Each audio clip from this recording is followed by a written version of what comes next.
province has like the Ministry of Energy and Mines, Ministry of Forestry, you know, all these ministries to take care of the natural resources that are important to them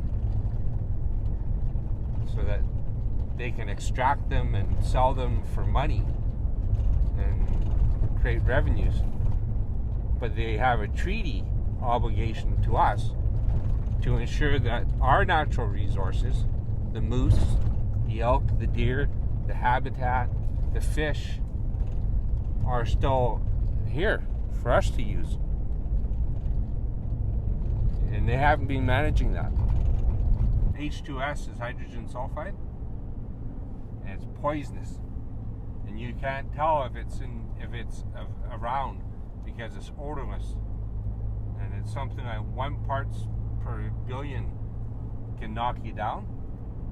And none of us have sensors, so we don't know. Usually by the time the sensor goes off, it's too late. And they have leaks all the time, so it's hard to tell. And you don't know when you're coming into an H2S zone. And there's overlapping zones too. So they did no studies to find out what the effects of the fracking was going to do to the groundwater. All these people up here that live out here live off groundwater wells.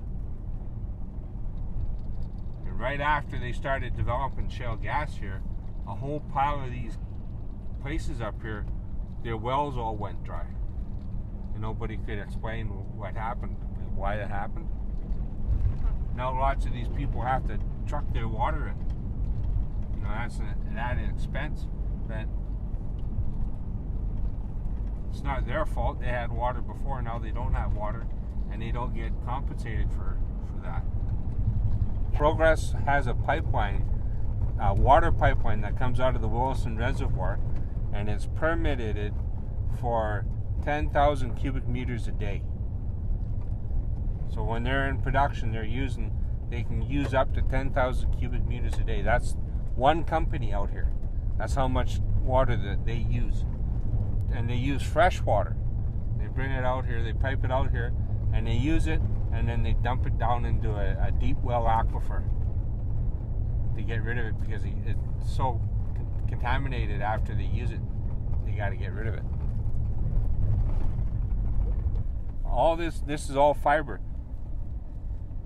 They're allowed to just pile this all up and burn it. They don't have to send it to the mill for it to get processed or anything. They'll just pile it all and burn it.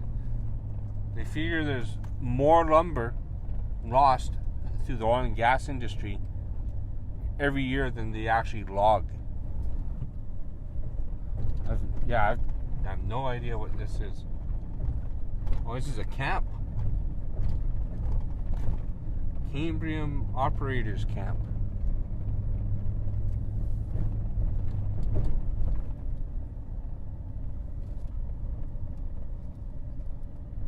Wow.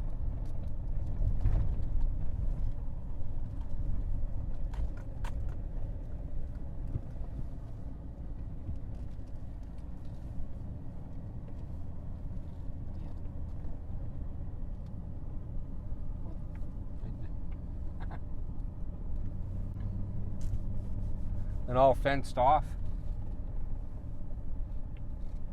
There has to be a balance between what goes on here and what we do here. And there is no balance right now. We're just told to get out of the way and let progress happen. You know? And to us, this isn't progress. This is destruction. Even ourselves at West Moberly, we have a corporation that works out here, does work out here. You know, and that's what the industry is here. That's what people do here for a living. And we participate in that. But the scale and scope of how things progress is out of control. And that's our issue. They don't do the studies to find out how much development should happen here. And to say, well, you know, this is how much we can allow 10 wells to happen before we affect the moose here. There's 1,000 wells out here now. And they still haven't done that study. 10 years ago, I'd bring my son up here and we would shoot grouse and rabbits on the road and shoot moose up here. And we were in the bush right here.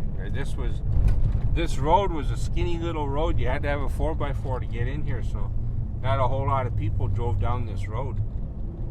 This was a good area to come. There was nobody around. I almost cry every time I come up here. I used to be within an hour of leaving my house, I could have a moose on the ground.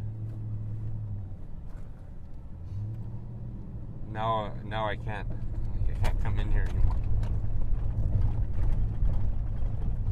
This is our church. This is where we come. This is our grocery store. This is our drugstore. You know, we get our medicines from here. We come out here and pick food. We hunt out here. We do our ceremonies out here. This is our Roman Catholic Church. And this is what they do to our church. It's like a spider web. You get one well, and then they do another one, and they do another one, and another one. And it doesn't look all that bad because it's pretty scattered. But then they keep going and going and going, and then there's roads that go to all of them. And then there's pipelines that go to all these things.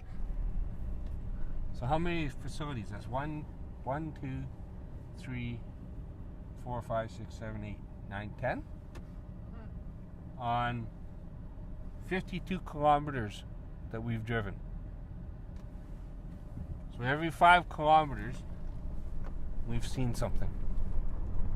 There's something around the lines of 15,000 facilities in northeastern BC, oil and gas facilities.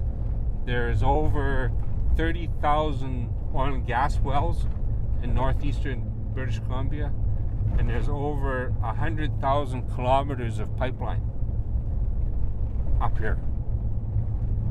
We have to fight back and take care of ourselves, and that's when you hear about us First Nations always fighting.